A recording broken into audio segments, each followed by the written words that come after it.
This is the Whole Care Network.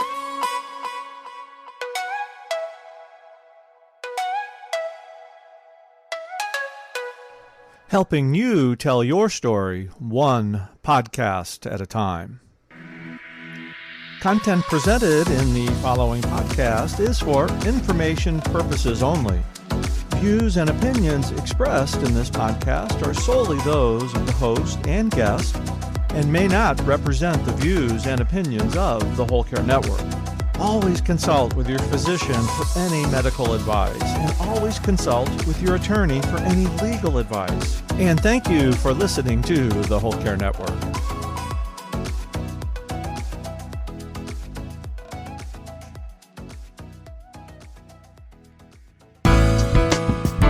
Holidays there's such a trigger for grief. So I would love to see this also as a platform to help people through those moments, whether it's Mother's Day, Father's Day, Halloween, Christmas, having a space where you can get through those moments that happen every single year, and they always feel like crap. Right. They never feel you good. Know, yeah. They never feel good.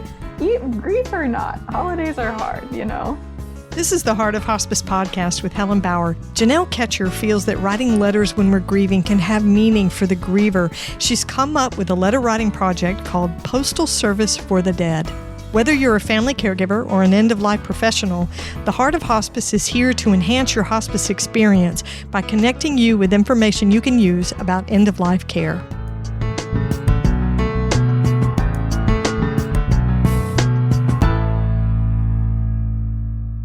As a caregiver, you want comfort and dignity for your patient and convenience for yourself. The Quick Change Wrap offers all of that with a life-changing way to address male incontinence.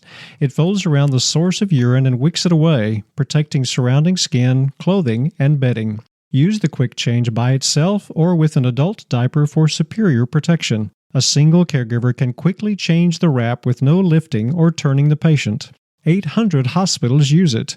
Now you can get it at home. Visit quickchange.com now.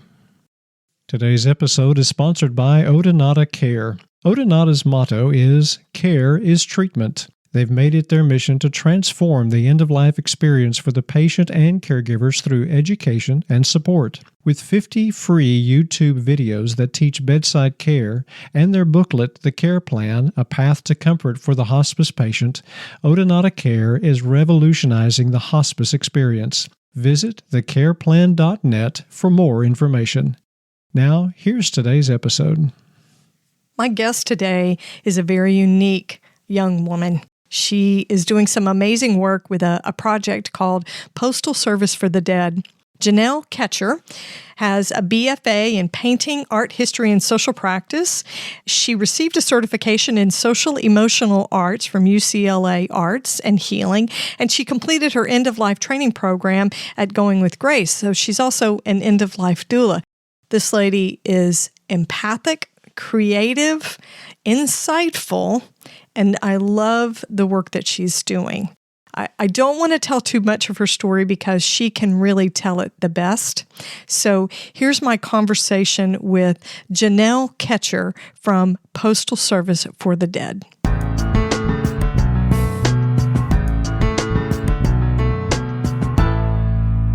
Janelle, it's so great to have you on the show. Welcome.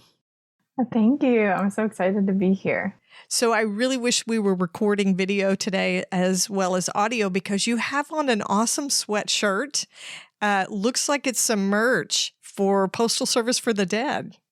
Yeah, I just got this prototype and I'll be adding it to our website soon. But I'll have sweatshirts and a sticker and a baseball cap that people can purchase if they want to support the project and help raise awareness as well.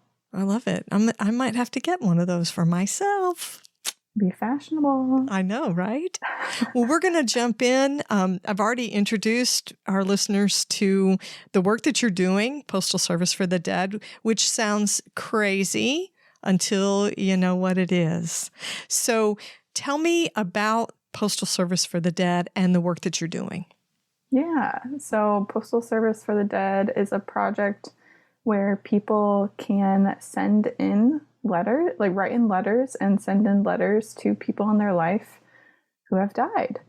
Our P.O. box is based in Los Angeles, but people from all over the world can send in letters, postcards, whatever. That's awesome. I love it. What was the motivation for starting something like this, and what's the purpose of it? Yeah, I actually was thinking about this, and there's kind of two parts to it. So there was like the inspiration part and then the motivation part. But the inspiration came on my mom's birthday was in 2022, November 30th, 2022. Her birthday is November 30th. But last year, on her birthday, I woke up and I really just had this pull to send her a birthday card. But unfortunately, she did die in 2019, so there was no space or place for me to send that card. So that's kind of where the idea started. I was like, oh, damn, like that would be really cool if that existed, like a place for people to send cards. So that was the inspiration. And then the motivation was I'm actually an artist, among other things. I'm also a trained death doula. I did a training with Going with Grace, their program.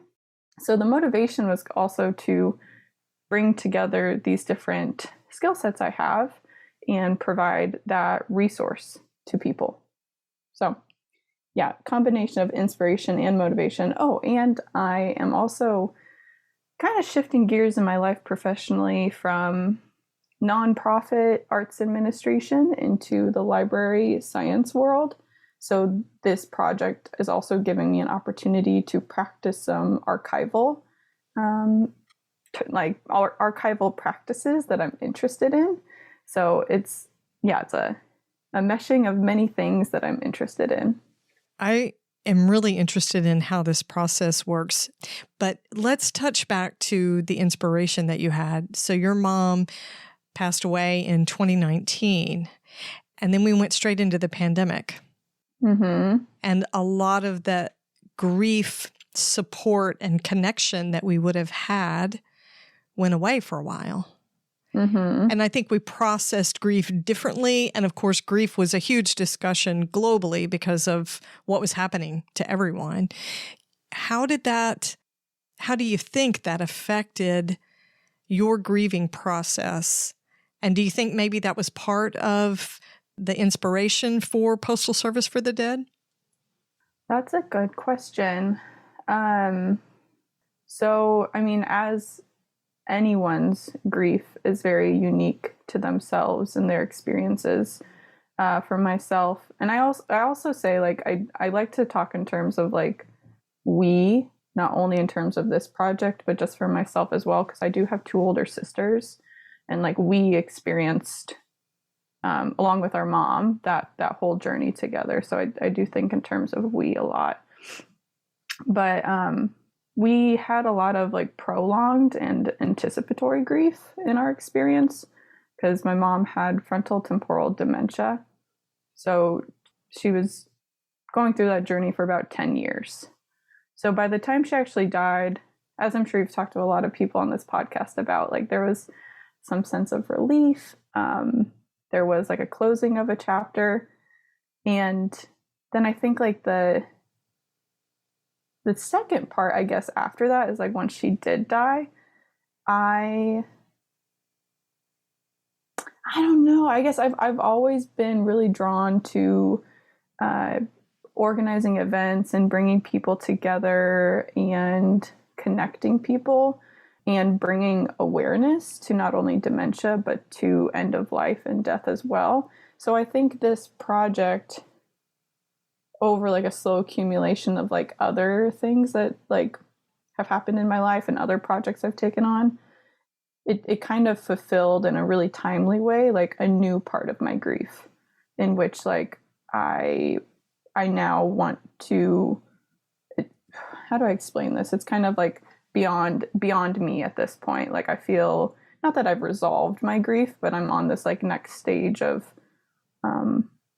wanting to give space for other people's grief. Does that make sense? It does. To me, it sounds like you've created some meaning from not just your mother's loss, but from the grief that you experienced. And now you're able to share it in a meaningful way and provide an avenue for other people to express their grief in a very unique way. I love the creative process of this. So let's talk about that part. What is the actual process for a letter that somebody would write? Yeah, so it starts with writing the letter. And as I said, there's no expectation of what that letter looks like. It can be a nice reminiscent letter. It can be a letter about some grievances you had. It could be a letter about questions that were unanswered. Whatever needs to be in that letter to be helpful, that's great. We've even had people just a simple, like, thinking of you card. Nothing really in it, just a signature. And if that's what it is to be helpful, that's great. So people send the letter just like you would normally to any other letter to our P.O. box. And then I check our P.O. box. It's actually in my neighborhood, so I get the pleasure of walking there on a weekly basis to go check it. And that whole process for me is actually really wonderful. I love going on walks, and I love being in the sunshine, and I love post offices. So it's just a great experience for me. But I go and I check our P.O. box, and if I do receive anything, I tend to read it right away if I have permission. So a big part of this project is there's 3 layers of, I don't know what to call it, access that the people sending letters are providing our team. The first one is if you just want to send a letter but don't want anyone to read it, you have that ability to do so. So people sending in letters will leave the envelope blank. The next level is if you want someone to read it but not share it on social media, then you put a heart on the back of the envelope. If you want to have our team read it and share it on social media, then you put a star. So that allows, I think, space for people who might be more comfortable or not in sharing their grief journey or their experiences, as well as just confidentiality. If you're going to write something that's really confidential, then you have a safe space to do that. And then once I receive the letters, read them if I have permission, the next step is I bring them home and I have a little archival box that I put the letters in. And then when I have time, I digitize them. So I scan them and I have a whole naming system for them. And that process is also really nerdy and fun for me as well. Well, that's part of your archival library science stuff. So yes, it's really cool. I love what you're doing. So there's so many things I want to talk about with this. I just think this is fascinating. I love the fact that it's like an offloading of something you wanted to say to somebody. I think a lot of times we don't get to say what we want to say before someone dies, or we're hesitant to do it. So there are things that go unsaid, things that are left between us, maybe things that we would never say to someone else. I wanted to tell my mom this before she died. I wish I could have told my dad this before he died. Right. Or even a lot of people who, there's a couple other experiences too. If you're a caregiver and you're in the, just survival mode of taking care of someone, you might not even think of the things you want to say until, from my experience, like I'm now 4 years out from my mom's death, and now I'm thinking of things, conversations I wish we would have had, things I wish I would have said, but I wasn't considering those at the time. Right. It was more about being her caregiver and being, I don't want to say busy, but taking care of the mechanics and the day-to-day tasks that needed to be done. Yeah, that's true. Maybe sometimes we just don't have the energy and the bandwidth as caregivers to get to those conversations. Exactly. I was going to say too, one of our letters that we've received is, and I'm sure a lot of people experience this too, is an unexpected death. So you didn't know, the time wasn't there to say something. Right. There wasn't time to say what you wanted to say. Mm-hmm. So when you get a letter that has a star on the back of it, says Mm-hmm. you can open it and you can read it and you can share it, right? Mm-hmm. What's the purpose behind sharing it on social media? Oh, yeah. I think, well, first and foremost, it brings awareness to the death and grieving process. I think it humanizes. I mean, obviously, it's a very human thing. We all die, but it really humanizes the process, maybe for people who are not as comfortable talking about death. Right. It demonstrates all the different types of way in which we can die and grieve by showing everyone's different experiences. I think it also, I'm assuming for people who send it in and put that star in the back, they want their story to be heard and they want to share that. But it's in this kind of safe space where they don't have to, vocalize it themselves, but it's still being broadcast to like really the whole world. Right. And that's really powerful. So it's whether it's like, it could be really healing for them to share that information. And they could be really healing. It could, like, there could be information there that they want other people to know. So not only healing, but like, I really believe anyone who puts the star in the back, and this is actually no pressure for people to do that. Like, I really value people's privacy and confidentiality, but for people who put the star, it's also advocacy work, I think, because in sharing your own story, you're kind of being an advocate for more openness around death and grief and all the things in between. So do you depersonalize the messages or the letters that are written when you put them? So like if I were to sign, so-and-so and so-and-so, and then sign my name, Jane Doe, down at the bottom, do you take that part out? I do. I just on Photoshop, after I've digitized them, I go in and block out any mentions of names. Mm-hmm. I think my original intention with that is that it would make people feel safer to share their stories. Yeah, that makes sense. Yeah. Because and also I think it honors potentially the people who have died. They have not given say to be a part of this project per se. So if there is mention of their names, I want to honor their privacy as well. That's an interesting viewpoint. But I like that. It's almost anonymous, and yet it's so very personal and very human. Mm-hmm. I love the way you respect privacy like that. I think that's so important. What do you think people get out of writing these letters? I hope they feel a sense of connectedness and maybe feel a little less alone.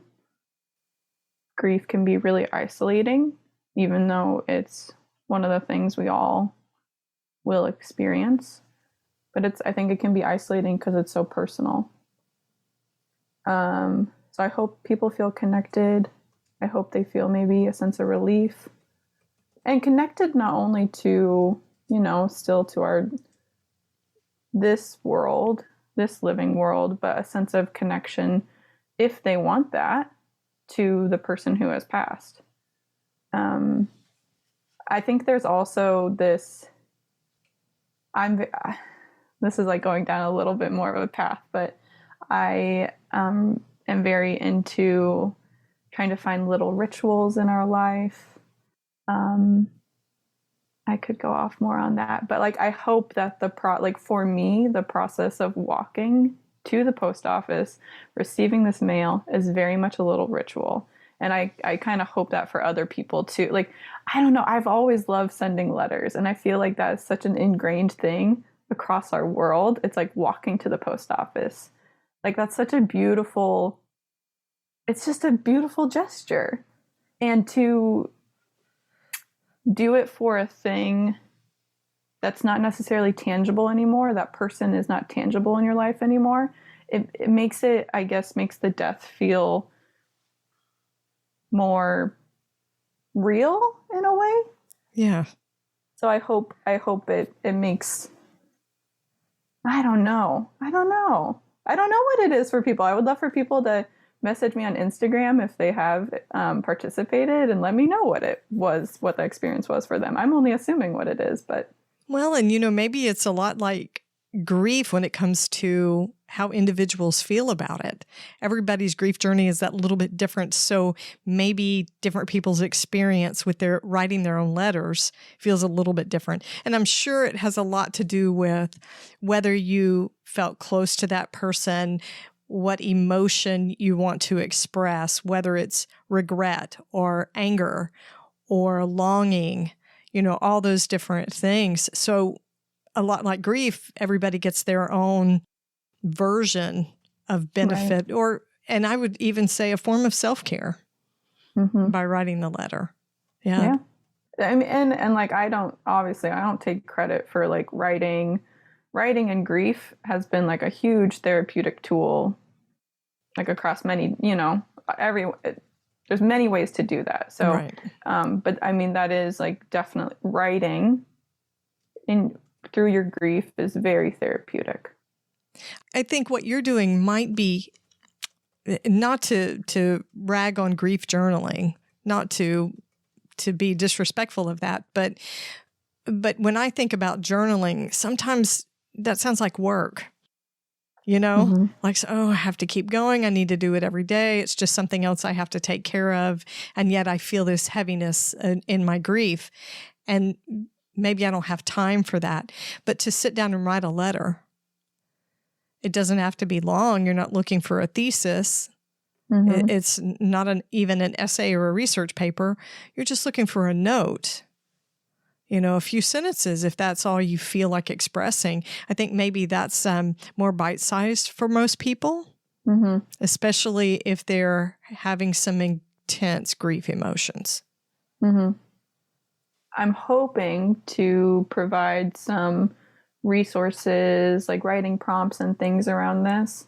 But there's also this connection with like the U.S. Postal Service, typical, and holidays. And holidays there's such a trigger for grief. So I would love to see this also as a platform to help people through those moments, whether it's Mother's Day, Father's Day, Halloween, Christmas, having a space where you can get through those moments that happen every single year, and they always feel like crap. Right. They never feel good. Yeah. They never feel good. Grief or not, holidays are hard, True. What about deathversaries? The anniversary of the death. That's a major one.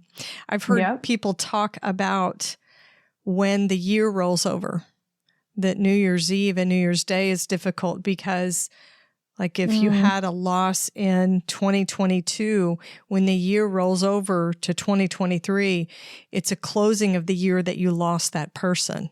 There's something significant. It's a milestone. So all those holidays, they really do. Those things bring up a lot of grief emotions. If you're a caregiver for your dad, brother, or son, you know how exhausting it can be, especially when trying to manage male incontinence. It's very difficult to provide the dignity and comfort he deserves. Let us introduce you to the Quick Change Wrap. It's an incontinence wrap that is effective, convenient, and will change the way you provide care to your male patient, for the better.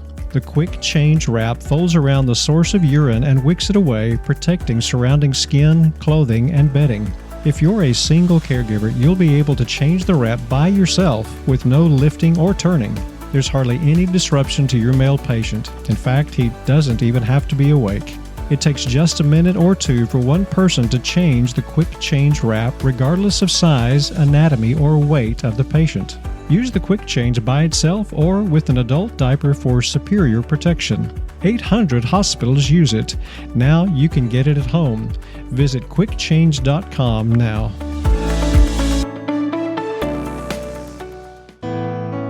The Heart of Hospice is excited to connect you with Odonata Care.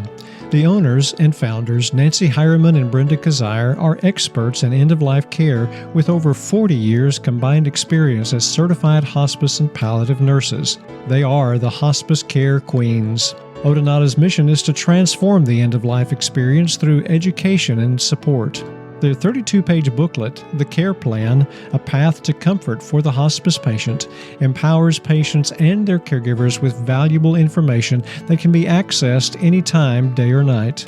Odonata Care also offers a suite of 50 free YouTube videos that teach both bedside care for the public and caregivers and train professionals new to the practice of hospice.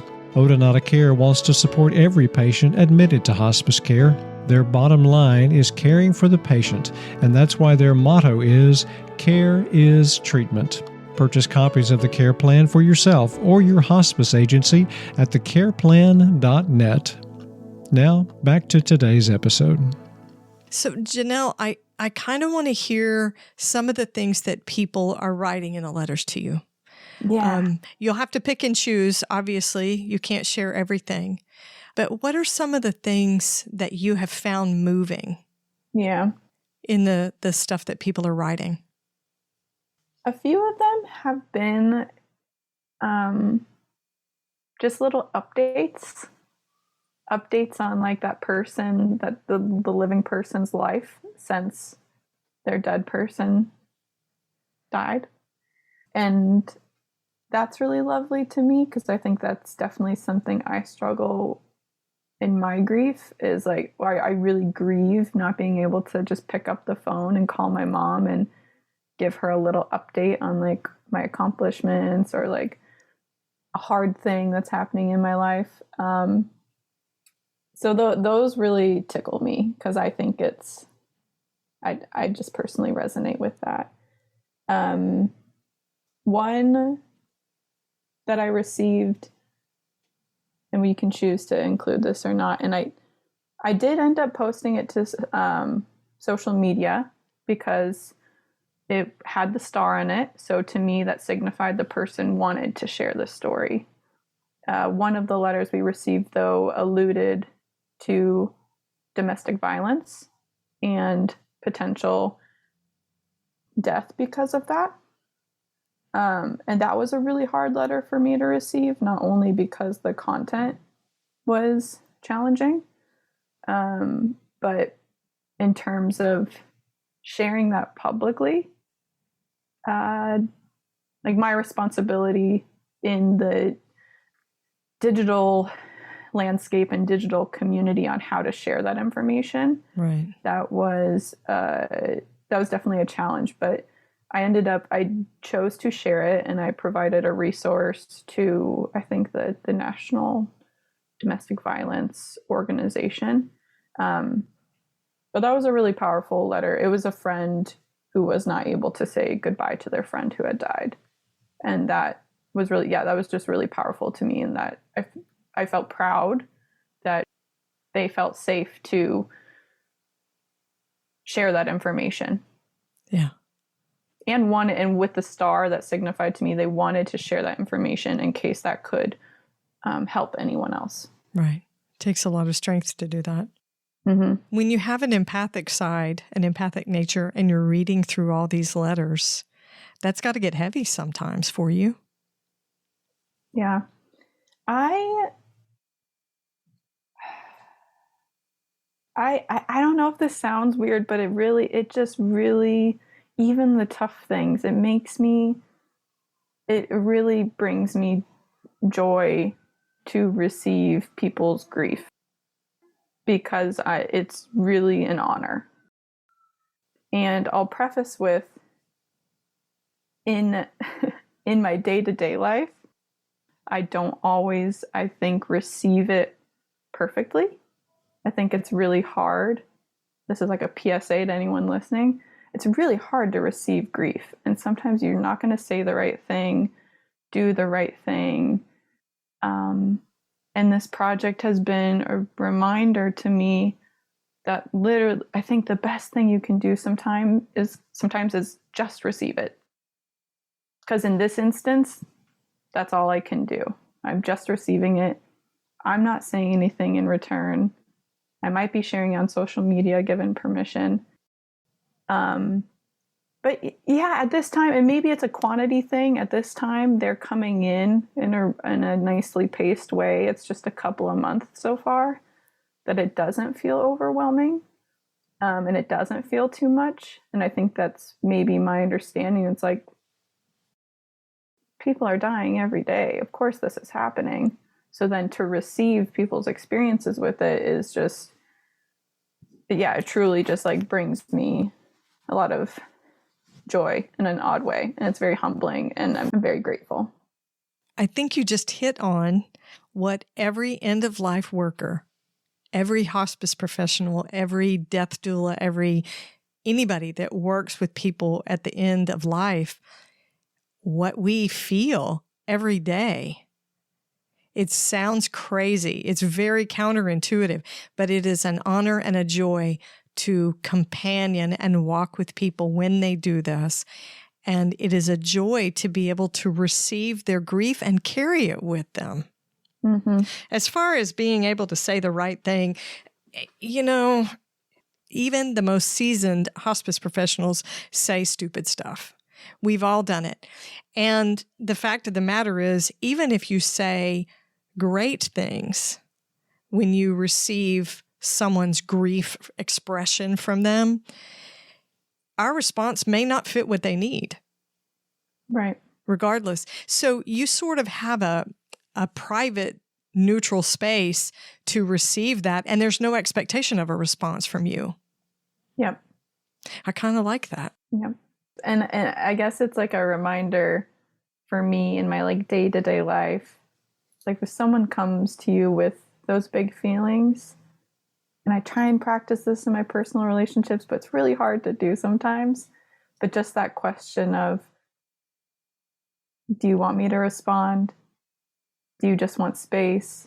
Do you want to problem solve? Giving that person an opportunity to be like, okay, you gave me this really personal, important information. How do you want me to carry it? Right. And this project already has it laid out. People already know exactly what's going to happen with it when they provide the information. Right. It's a safer place. They don't expect a response from you, so they don't have to worry about whether the reader's response will hurt. Yeah. I like that. That. So when you're reading, I have to ask, when I get a letter, I go to walk to the mailbox, which is just, right in front of my house. I get a personal letter and I immediately rip it open.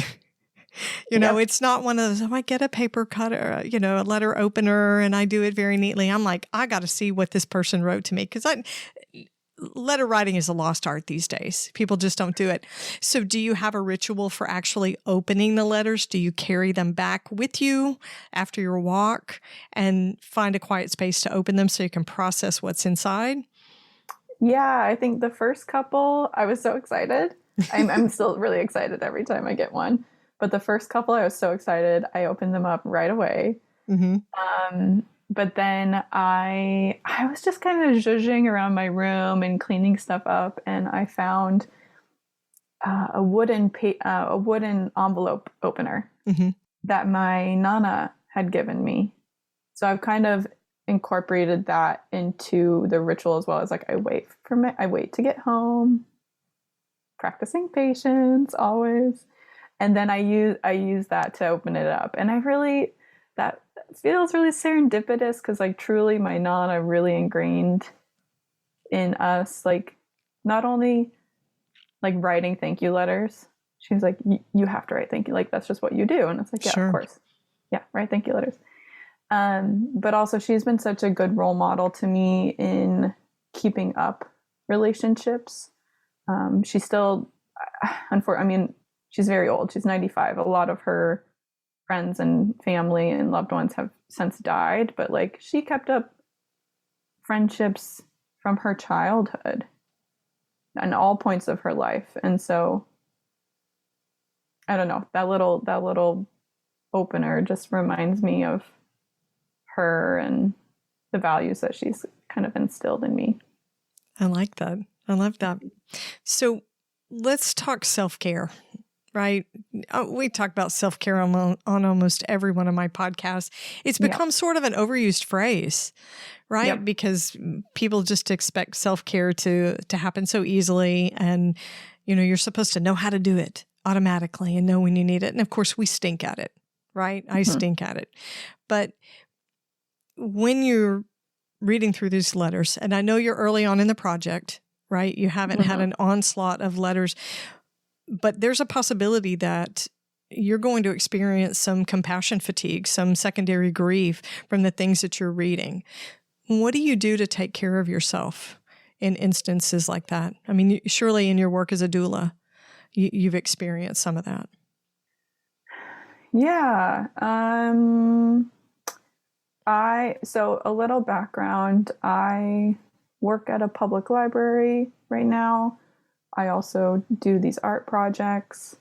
I'm also a freelance graphic designer, and I also love like volunteering, and I have a lot of friends and I like to keep up with those friends. So at any given time, I always have a lot going on, which I love. And that's like my personality. And I do have to remind myself that not all the things have to happen all the time. So I try and and I'm going to school as well. So there's like a lot of things. That's a lot. Yeah. It keeps me on my toes. So, I mean, just even recently, like, learning to figure out what is the priority. And I don't mean in terms of deadlines sometimes, because I'm a freelance worker and sometimes I give myself deadlines and I can't make them. So giving myself grace that's okay, because a priority, sometimes a freelance deadline might have less of a priority than doing my dishes. And for me, that's self-care, like taking care of myself, my body, and taking care of my home is very much a part of my self-care practice. Of course, and cleaning can get really annoying. And like, if you live with roommates or if you have a partner, which I do, there's always dynamics there. But like, sure. I really do. I love laundry. I love cleaning because it allows my mind to just kind of be at ease for a while. I love going on walks. I love cooking. I love spending time with friends.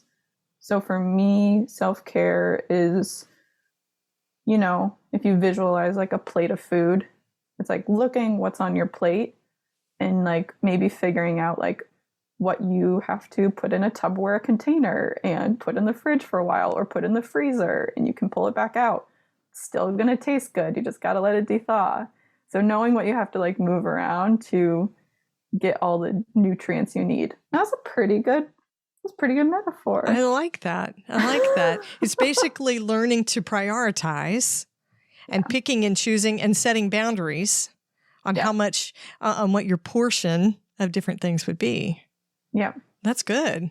And I think too, I've been thinking about this a lot so I'm 30. Our mom died when I was 27. So yeah, 26. I don't know. And we were, caring for her for 10 years previous to that. So like teenage through my early adulthood. So I experienced a big thing pretty young. And yes. I think that helped me put into context, like what feels urgent. Like sometimes maybe it's just currently the universe is being kind to me. Like, I'm just not that stressed about things because I've experienced that one big thing. And so like, I know when I feel like I know when to get stressed. Mm-hmm. I know when I need to have expediency in my life because I need to get a thing done. But I really try to like just be cognizant of like what is worth stressing out about. Right. It was an event in your life that taught you what was important. Yes. Yeah. Yep. How can listeners find Postal Service for the Dead, and how can they be part of what you're doing? Yeah. It's a really long title, but everything is Postal Service for the Dead. So that's on Instagram and Facebook. And this whole project is part of my like creative practice, which is called Sleepy Sue. So Sleepy Sue's website is sleepysue.studio. Okay. And then we have a page on our website. But I'm sure we'll provide links that'll be easier to access than me spelling it all out. Absolutely. I'll put links to sleepysue.studio and to your Instagram account. I follow your Instagram posts. Very cool. Another way people can be involved is we have merch. And if you visit our website as well, you can buy the merch. We'll have a sweatshirt, a baseball cap, and some stickers, which we mentioned. I guess we did mention this at the top of the call.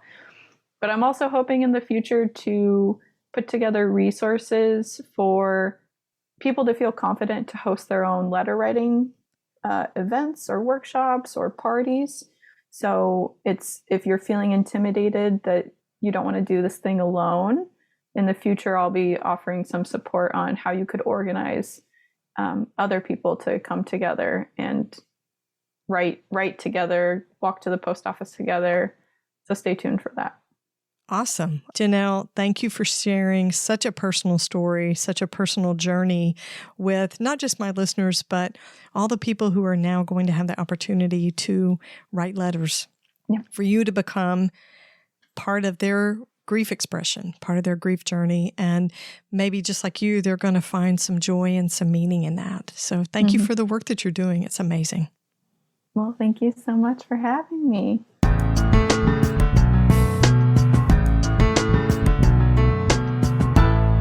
So now you know why I'm one of Janelle's biggest fans. The work that she's doing.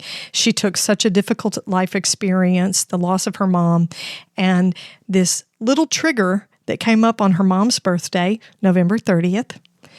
And she wanted to send her a birthday card. She wanted to connect and communicate with her mom. So she created Postal Service for the Dead. It's awesome. She was inspired by grief. And can we say that maybe that's an unusual thing? Being inspired by your own grief. I know a lot of people have projects that come out of their grief experience and they create meaning. So maybe the word inspire is right. So just to recap the letter writing process, the writers have the choice of having the letter read or not. They can mark it with a heart on the back, or leave it blank if they don't want it read at all. Or they can mark it with a star on the back of the envelope, and Janelle will not only read it, but the content will be depersonalized, so it's sort of anonymous, and published on social media. It has the potential to be so relatable to people who are grieving. And that's really what she wants. She's creating connection and community. She's also created some rituals for herself, which has a lot of meaning. And I love it that she has created this special ritual of walking to the post office and picking up the mail. She's not talking about junk mail. I walk and get my junk mail all the time. Trust me, that has no meaning for me at all. But to pick up those letters, and she said, the project is very new. She's only getting a few letters a month. But to have that letter, and then she takes it back and she uses her Nana's letter opener that her Nana gave her, just creating that ritual. And it's part of her self-care. She knows as an artist and a writer and a person who's now studying the library sciences that writing through grief can be therapeutic. It can be a really safe place to share grief and feelings. And she's creating meaning from her own loss. I think that's an amazing work, an amazing project. So I would encourage you to connect with Janelle and Postal Service for the Dead on social media. Watch her Instagram account, and you can also connect with her on sleepysue.studio. You'll find a page there for the Postal Service. Be sure to catch the next episode of the Heart of Hospice podcast. You can find more episodes on theheartofhospice.com, and don't forget to subscribe on your favorite podcast platform. You can connect with the Heart of Hospice on Facebook and Instagram and send your questions and comments by email to helen@theheartofhospice.com. And remember, no matter who you are or where you are in your hospice journey, you are the heart of hospice.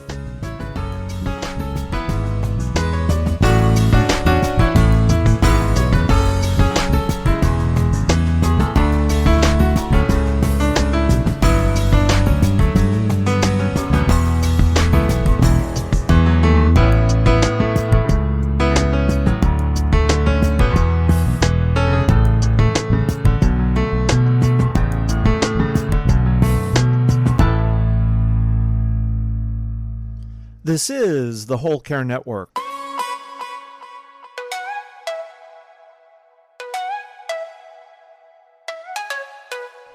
Helping you tell your story one podcast at a time.